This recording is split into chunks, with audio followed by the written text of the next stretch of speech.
Baahubali series లో అద్భుతంగా నటించి ఇండియన్ మూవీ లవర్స్ ని తెలుగు సినిమా వైపు చూసేలా చేసిన హీరో ప్రభాస్. ఇందులో ఎవరికి ఎలాంటి డౌట్ లేదు. పైగా ప్రభాస్ వల్ల వరల్డ్ మూవీ లవర్స్ కూడా తెలుగు సినిమా వైపు చూస్తున్నారని చెప్పవచ్చు.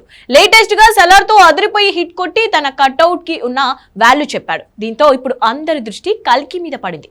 ఈ క్రమంలో ఒక తాజా వార్త సోషల్ మీడియాలో హల్చల్ చేస్తోంది. మొన్ననే బుజ్జి పరిచయంతో కల్కి మీద అంచనాలు ఆకాశాన్ని అంటుతున్నాయి. తెలుగు సినిమా ఖ్యాతి మరోసారి విశ్వవ్యాప్తం అవుతుందనే నమ్మకం అందరిలో ఏర్పడింది. దీంతో నిత్యం కల్కికి సంబంధించిన అప్డేట్ కోసం ఫ్యాన్స్ తో పాటు ప్రేక్షకులు సోషల్ మీడియాలో చెక్ చేస్తూనే ఉన్నారు.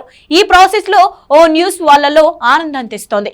కల్కి 3 గంటల నిడివితో అభిమానులను కనువిందు చేయనుంది. అంటే బొమ్మ సిల్వర్ స్క్రీన్ మీద 3 గంటల పాటు రన్ అవ్వనుంది. కల్కి బృందం అధికారికంగా ప్రకటించకపోయినా 3 గంటల నిడివి న్యూస్ మాత్రం బాగానే వైరల్ అవుతోంది. ఇప్పుడు మామూలు సినిమాలే 3 గంటల నిడివితో తెరకెక్కుతున్నాయి. అలాంటిది కల్కి లాంటి టైం ఫిక్షన్ మూవీకి 3 గంటల నిడివి అంటే ఆశ్చర్యపడాల్సిన పని లేదు. యానిమల్ కూడా 3 గంటల నిడివితో వచ్చిన విషయం తెలిసిందే.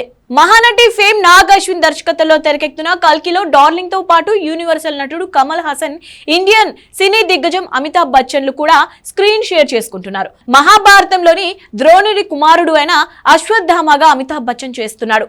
ఈ భూమి మీద ఇంకా బతికి ఉన్న సప్తజీవులలో అశ్వత్థామ కూడా ఒకడు. మరి అశ్వత్థామకి ప్రభాస్ కి ఉన్న లింక్ ఏంటో తెలియాలి.